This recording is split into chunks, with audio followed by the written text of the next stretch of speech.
আসসালামু আলাইকুম। আশা করি সবাই ভালো আছেন। এই ফাগুন মাসে আমাদের সবাইকে স্বাগতম। ফাগুন মাসে আসলেই মূলত ম্যাক্সিমাম সব গাছেই ফুল আসে। আর এটা হচ্ছে বেগুন গাছ। বেগুন গাছে গোবর দেওয়া হয়, সেখানে অনেকের প্রশ্ন থাকতে পারে। বেগুন গাছে মূলত গোবর দেওয়ার একটাই কারণ হচ্ছে ছাগলের হাত থেকে রক্ষা করার জন্য। এই দেখেন কত সুন্দর ফুল, ওয়াও, বেগুন ফুল ছাগলের হাত থেকে রক্ষা করার জন্য। কারণ যেহেতু এটা খোলামেলা জায়গায় করা হয়েছে, আপনার ছাগল যে কোনো সময় গাছ খেয়ে ফেলতে পারে, সেই জন্য আর কি গোবর দিয়েছে। গোবরের গন্ধে আর কি আপনার ছাগল আসে না। আচ্ছা, বেগুন আসছে দারুণ তো। এই যে বেগুন দেখেন, একটা আর এইটা আসছে কতগুলো, একদম ছোট্টই গাছেও আসছে। এই যে লুকিয়ে আছে, এই দিক দিয়েও আছে। এই যে দেখেন একটা, আরো তো দেখলাম, ওই যে একটা, মাশাআল্লাহ বেশ আসতেছে ইনশাল্লাহ। এবার আর রমজানের মধ্যে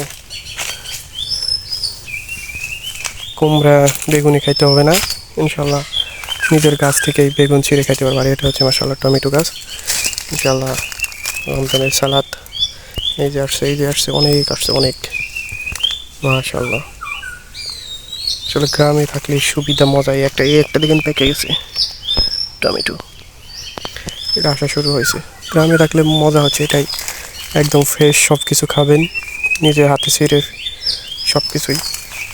আর ফাল্গুনে আপনার ম্যাক্সিমাম সব গাছেই আসে,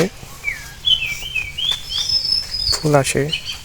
এই যে লেচু গাছে ফুল আসছে, কিন্তু আসলে কি হবে, এটা খুব ফুল আসে, অনেক ফুল আসে, কিন্তু কখনো সেভাবে খাওয়া হয় না, ধরেই না, পুইরা থাকে, সব চইরা উইরা যায়, কি একটা অবস্থা। লেবু গাছে মাশাআল্লাহ লেবু আছে। এই যে মোটামুটি সব গাছেই গোবর দেওয়া হয়েছে, তার কারণ হচ্ছে যে ছাগলের আক্রমণ থেকে বাঁচার জন্য। ফুল আসছে মাশাআল্লাহ, অনেক ফুল আসছে। একটা ছোট এটাই গোবর।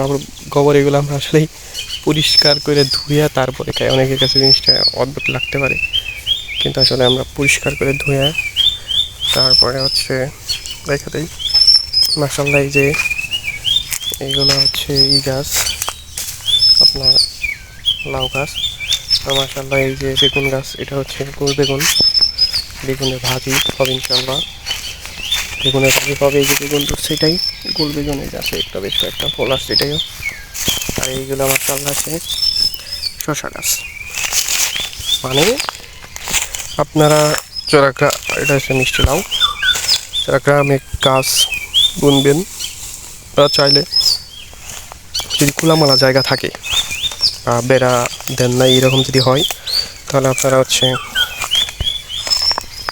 ছোট্ট একটা শশা গাছ হইতেছে, গোবর দিবেন। অল্টারনেটিভ ব্যবস্থা হচ্ছে গোবর দেওয়া।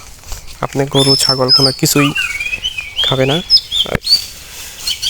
আমাদের হোয়াইট মুরগি 5টা বাচ্চা 15টা দিয়ে বসিয়ে দিয়েছিলাম, মাশাআল্লাহ 5টা আছে, টোটাল 18টা নিয়ে 15টা বসেছিলাম। আর অন্য একটাই দিকে না, সব টোটাল 18টা বাচ্চা দিয়ে দিয়েছিলাম। 5টা রাখছে, আর সবগুলো মারা ফেলাইছে, জঙ্গল।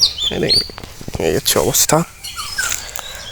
আশা করি সবাই ভালো থাকবেন, আর সবাইকে অগ্রিম রমজানের শুভেচ্ছা জানাচ্ছি।